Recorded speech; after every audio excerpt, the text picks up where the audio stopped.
I'm joined now on set by NBC News Pentagon correspondent Courtney Kube. Courtney, so good to see you. You too, thanks. So you spoke exclusively with the former president of Ukraine, Petro Poroshenko. What is he telling you? What were your key takeaways from your conversation? Yeah, that's right. So, remember, he was a political rival to President Zelensky, but after the Russian invasion, he told us that all went out the window, and they are focused now on one Ukraine, defeating Russia, taking back their land and protecting their people. As part of that, he's in a very unique position because he actually, as president, negotiated with Vladimir Putin in 2014. So he understands more than most people what that actually is like. So I started out by asking about that. Exactly what does it mean to negotiate with Putin, and is now the time? Here's what he had to say. I'm definitely for negotiation. Okay.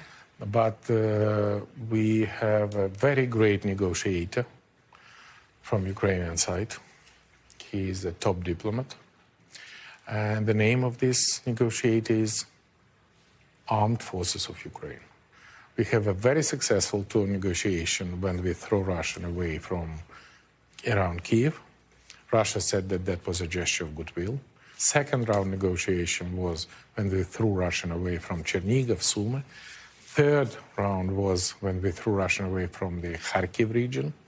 And a few days ago, it's happening that this negotiator threw Russia from Kherson. So you think the armed forces of Ukraine can retake the Russian-occupied areas with support from the international community? I have no doubt about that, because Ukrainian forces has a totally different motivation. Our soldiers fighting for our soil, for our families, for our children, for our women and wives. And Russia has no motivation, and they cannot even explain why they are on Ukrainian soil, what they are looking for. I mean, you're in a unique position because you've negotiated with Vladimir Putin in 2014. What do you think it would take for Putin to come to the negotiating table? And do you think there's any chance that that could be in the near future? First of all, yes. Second, this is not an easy job to have a negotiation with Putin. It's not like this. Third, I have several recommendations for anybody who wants to analyze the possibility for negotiation. Point number one, please, don't trust Putin. Putin never keep his promises. Russia never keep his promises. What's the relationship like now with President Zelensky? And how do you see your role as the former president? Look, on the 24th of February, after 2 hours when the first Russian missiles attacked Ukrainian soil, which was happening 2 kilometers from my house, I was in the center of Kiev in my office, called President Zelensky, and when we met, immediately I said, Mr. President, I'm not anymore the leader of the opposition, having the second biggest fraction in the parliament, and you and me are the soldiers. And we united not around Poroshenko, not around Zelensky, we united around Ukraine.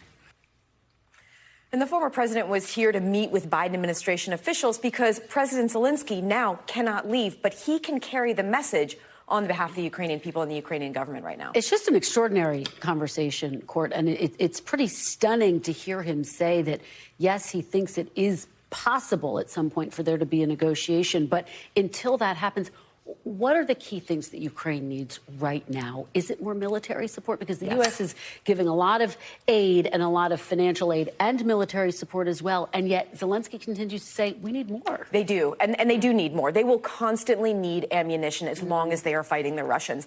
They're going to continue to need more air defense systems, especially if the Russians start using their air force, which is very possible in the spring. They're going to need continued support for radar systems so that they know where Russian systems are. They can attack back against them.